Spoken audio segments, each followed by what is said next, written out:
شروع شروع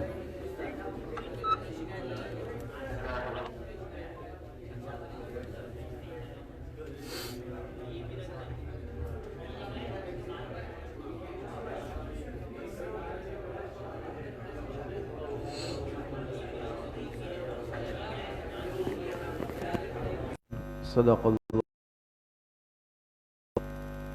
ہر ہفتہ آپ حضرات سے آداب سے متعلق مختصر گفتگو اور نشست ہوتی ہے، اور اب تک جو آداب سے متعلق چند نشستیں آپ حضرات سے ہوئی ہیں، امید ہے کہ آپ ان آداب پر عمل کرتے ہوں گے. کون کون عمل کرتا ہے؟ اچھا، ہاتھ نیچے کر لیں. تو گفتگو جو انسان کرتا ہے، بات چیت کرنا، گفتگو کرنا، اس کے بھی کچھ آداب ہیں. اور گفتگو کی ضرورت ہر انسان کو پیش آتی ہے، لیکن یہ بات سمجھ لیں کہ انسان جو گفتگو کرتا ہے تو مخاطب مختلف اوقات میں مختلف قسم کے لوگ ہو سکتے ہیں. والدین سے بات چیت کی ضرورت پیش آتی ہے گفتگو کی. والدین سے گفتگو کے آداب کیا ہے، کن آداب کی رعایت رکھنا ضروری ہے. اساتذہ سے انسان گفتگو کرتا ہے، اپنے ٹیچرز سے گفتگو اور بات چیت کرتا ہے، اس کے آداب کیا ہے.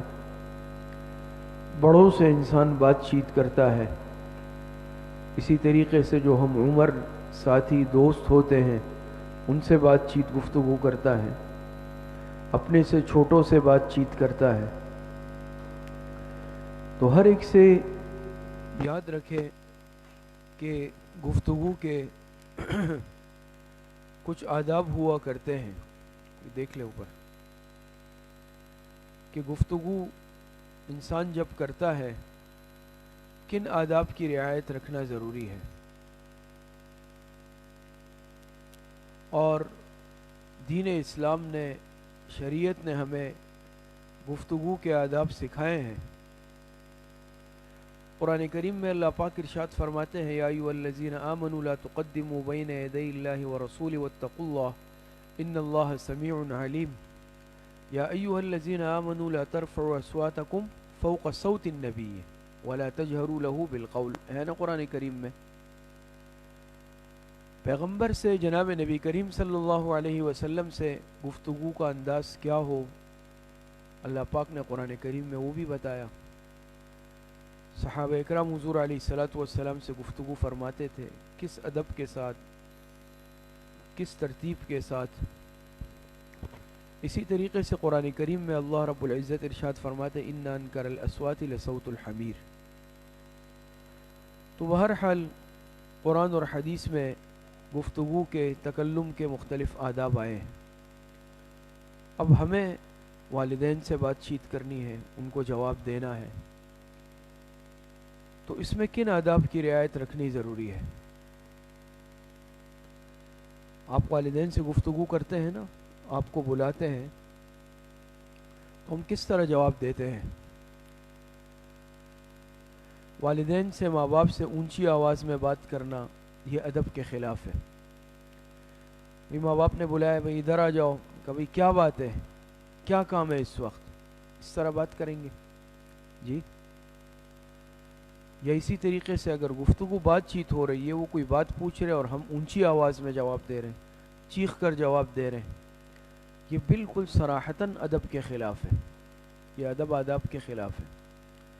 استاذ آپ کو کلاس میں بلاتے ہیں یا آپ سے کچھ پوچھتے ہیں، بھئی آپ بتائیں، تو اس میں آپ اگر اونچی آواز میں بات کریں، چیخ کر بات کریں، نامناسب انداز میں بات کریں، یہ بھی آداب کے شدید خلاف ہے.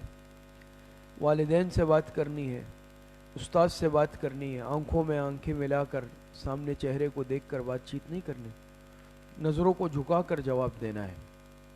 بات سمجھ میں آ رہی ہے؟ با ادب کھڑے ہو کر جواب دینا ہے. گفتگو کرنی ہے تو آواز کو اونچا نہیں رکھنا. والدین سے گفتگو کرنی ہے، خاص طور پر اپنے اساتذہ سے، ٹیچرز سے، یا بڑوں سے بزرگوں سے، خاندان کے بڑے بزرگ ہوتے ہیں، محلے میں ہے، پڑوس میں ہے، تو یاد رکھیں ان سے گفتگو کے اپنے آداب ہوتے ہیں۔ ایک تو ہم اپنے دوستوں سے بات چیت کرتے ہیں جو آپ کے ہم عمر ساتھی ہیں، اس میں بھی ترتیب کی رعایت رکھیں گے، اس میں بھی بدتمیزی نہیں۔ تو بات چیت میں نے عرض کیا کہ بڑوں کے ساتھ، اساتذہ، والدین کے ساتھ، ایک تو یہ ہے کہ آہستہ آواز میں، آہستہ سے مراد یہ نہیں ہے کہ آواز نہ جائے، اتنی ہو کہ آواز تو ان کو جا رہی ہے لیکن بے ادبی کا شائبہ نہ ہو، چیخ کر نہیں، زور سے نہیں، بدتمیزی سے نہیں۔ بات سمجھ میں آ رہی ہے؟ اسی طریقے سے اگر اپنے ساتھیوں سے، دوستوں سے بھی بات کرنی ہے تو اس میں بھی ایک ترتیب ہے کہ اس طرح نہیں کرنی جو بدتمیزی کے زمرے میں آتا ہے، وہ الفاظ استعمال نہیں کرنے جیسے بعض دفعہ ہوتا ہے نا گلی کوچوں کے لڑکے استعمال، بھائی تو نے یہ کیا، ابے تبے، یا تو نے ایسا کیا۔ یاد رکھیں یہ ایک شائستہ گفتگو نہیں کہلاتی، یہ ایک طالب علم کے شایان نشان نہیں ہے۔ تو نہیں بولنا ہے، کیا بولنا ہے؟ آپ۔ تم نہیں بولنا، کیا؟ آپ۔ بات سمجھ میں آ رہی ہے؟ تو یہ ضروری ہے۔ اب اگر میں طالب علم ہوں، میں حفظ کا طالب علم، ناظرہ کا، اسکول کا، مدرسے کا، لیکن میری گفتگو سے لگتا ہی نہیں ہے کہ میں طالب علم ہوں، میری گفتگو اور انداز گفتگو وہ ہے جو بالکل ایک باہر گلی کوچوں کے آوارہ لوفر لڑکے کرتے ہیں، تو ظاہری بات ہے کہ لوگ یہی کہیں گے کہ اس میں اور اس آوارے لڑکے میں کوئی فرق نہیں ہے۔ میں بھی والدین کو جواب دیتا ہوں، بعض دفعہ شکایت آتی ہے، والدین کہتے ہیں بھئی یہ بدتمیزی کرتا ہے، جواب دیتے ہیں۔ بعض دفعہ اساتذہ شکایت کرتے ہیں کہ بھئی فلاں طالب علم جو ہے وہ بدتمیز ہے، تو آپ بدتمیز بنیں گے؟ یہاں اس لیے تو داخل نہیں ہوئے نا، تو گفتگو کے بھی آداب ہے، وہ سیکھیں۔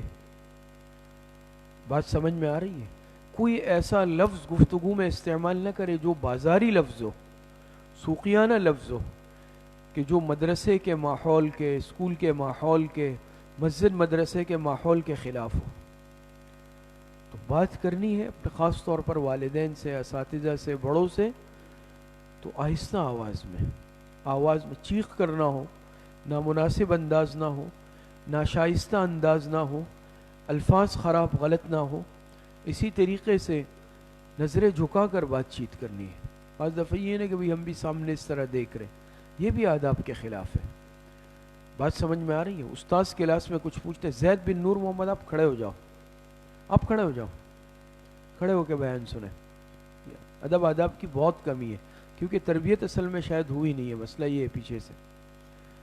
استاذ کلاس میں کچھ پوچھتے ہیں تو یہ بات یاد رکھیں کہ آپ جواب دیں گے، کھڑے ہو جائیں، فوراً کھڑے ہو کر جواب دیں۔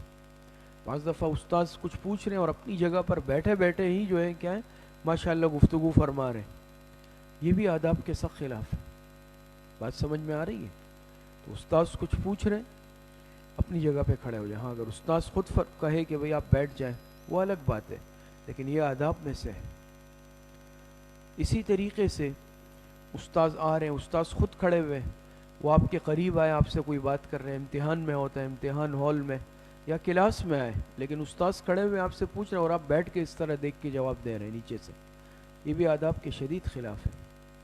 تو استاذ اگر کھڑے ہوئے ہیں، آپ بیٹھے رہیں گے یا کھڑے ہو جائیں گے؟ یا ان آداب پہ عمل کرنا ہے، یہ چیز سیکھیں۔ بات سمجھ میں آ رہی ہے کہ استاذ کھڑے ہوئے ہیں، اگر استاذ کلاس میں بھی بیٹھے ہوئے لیکن وہ کچھ پوچھ رہے ہیں تو آپ کھڑے ہو جائیں، با ادب ایسے کھڑے ہو جائیں، جو پوچھے اس کا جواب دیں، جس قدر پوچھے اس قدر جواب دیں۔ اپنی طرف سے زائد باتیں کرنا، زائد جواب دینا، یہ بھی آداب کے خلاف ہے۔ بات سمجھ میں آ رہی ہے؟ تو یاد رکھیں جتنا آداب پر عمل کریں گے اللہ پاک علم سے نوازیں گے، اور ہمارا مقصود بھی اصل تعلیم کے ساتھ ساتھ تربیت ہے۔ اگر ایک طالب علم علم تو بہت حاصل کر لے لیکن تربیت سے، ادب آداب سے کورا ہے، بالکل خالی ہے، یاد رکھیں وہ عملی زندگی میں کبھی کامیاب نہیں ہو سکتا۔ اور ادب تو وہ صفت ہے کہ ادب کے بغیر انسان اس میدان میں چل ہی نہیں سکتا، اگر چاہے کتنا ہی ذہین، فتین، قابل کیوں نہ ہو، لیکن اگر اس میں ادب آداب کی کمی ہے تو یہ ہر میدان میں ناکام رہے گا۔ بات سمجھ میں آ رہی ہے؟ تو گفتگو میں ہمیشہ اس بات کا خیال رکھے کوئی نامناسب لفظ استعمال نہ کرے، اور خاص طور پر ایسا لفظ جو گالی کے زمرے میں آتا ہے، یا نامناسب لفظ ہے، ایسے لفظ سے زبان کو ہمیشہ صاف ستھرا رکھیں۔ بعض باہر غلط لڑکوں کی صحبت میں رہ کر گالم گلوچ سیکھ لیتے ہیں، اور پھر ایسا بھی ہوتا ہے کہ جیسے کہ نا ایک مچھلی پورے تالاب کو گندا کر دیتی ہے۔ اب مدرسے کے ماحول میں آئے، اسکول کے ماحول میں آئے، اور وہاں وہی زبان استعمال کر رہے ہیں۔ آپ کی وجہ سے آپ کے ساتھ بیٹھنے والا بچہ بھی وہ سیکھ گیا، اور وہ بھی گھر جا کر وہی زبان استعمال کر رہا ہے۔ تو یاد رکھیں، اگر آپ کا کوئی ایسا عمل ہوگا غلط، اس کی وجہ سے صرف آپ نہیں، آپ کا ادارہ بھی بدنام ہوگا، آپ کے اساتذہ بھی بدنام ہوں گے۔ تو آپ اپنے اساتذہ، اپنے ادارے کے لیے بجائے نیک نامی کے بدنامی کا باعث بنیں گے۔ تو ہمیشہ یاد رکھیں، اپنے استاذوں کے لیے، اپنے ادارے کے لیے نیک نامی کا باعث بنیں۔ کوئی ایسا عمل نہ کرے، زبان سے ایسا لفظ اور تکلم نہ کرے کہ جو شریعت میں اور ہمارے ماحول میں پسندیدہ نہ ہو، نامناسب ہو۔ تو گفتگو کریں ہمیشہ ادب اور آداب کے ساتھ کریں۔ گفتگو میں کوئی ایسا لفظ استعمال نہ کریں کہ جو عام لوگ یا بازاری قسم کے لوگ استعمال کرتے ہیں۔ بات سمجھ میں آ رہی ہے نہیں آ رہی؟ اور انسان کے باطن کا اثر اس کی گفتگو پر بھی پڑتا ہے۔ اور بات چیت ایسی چیز ہے، اس کو عام نہ سمجھیں۔ انسان جب بات چیت کرتا ہے، کہتا ہے نا کہ انسان اپنی زبان کے پیچھے چھپا ہوا ہوتا ہے۔ جب تک یہ خاموش رہتا ہے تو اندازہ نہیں ہوتا کہ یہ کس کردار کا انسان ہے، کس کیٹیگری کا انسان ہے۔ لیکن جب یہ زبان سے بولنے لگتا ہے نا، فوراً اندازہ ہو جاتا ہے کہ بھئی یہ آدمی باادب ہے یا بے ادب ہے، یہ تربیت یافتہ ہے یا غیر تربیت یافتہ ہے، یہ مہذب ہے یا غیر مہذب ہے، یہ تعلیم یافتہ ہے یا ان پڑھ ہے یا پڑھا لکھا جاہل ہے۔ تو یہ زبان جو ہے نا، یہ انسان کی ترجمان ہوتی ہے، یہ بات یاد رکھیں۔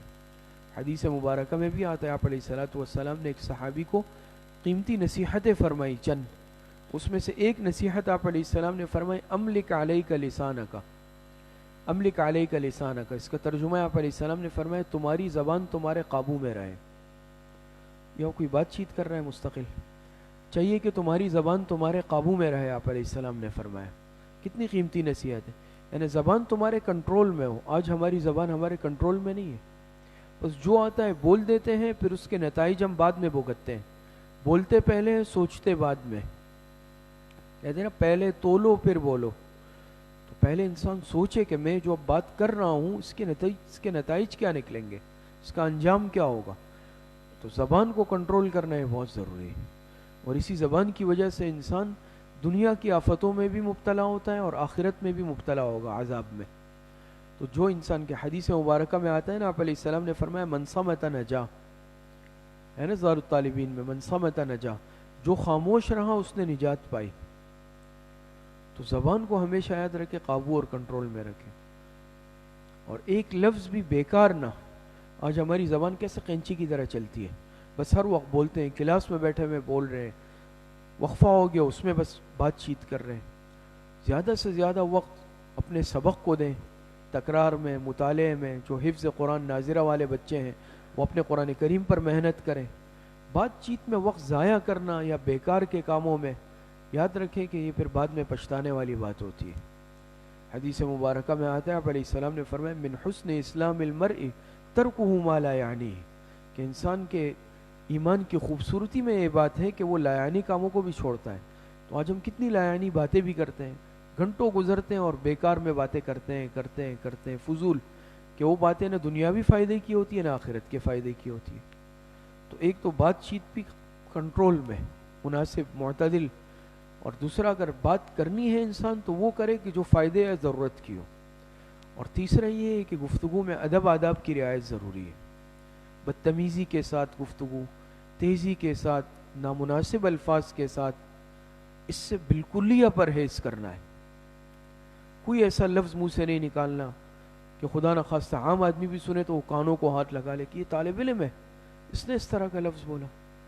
تو سب انشاءاللہ گفتگو میں آداب کا خیال رکھیں گے نا۔ اللہ پاک مجھے بھی اور آپ سب کو صحیح عمل کی توفیق عطا فرمائے۔ وآخر دعوانا ان الحمد للہ رب العالمین۔ خاموش بالکل۔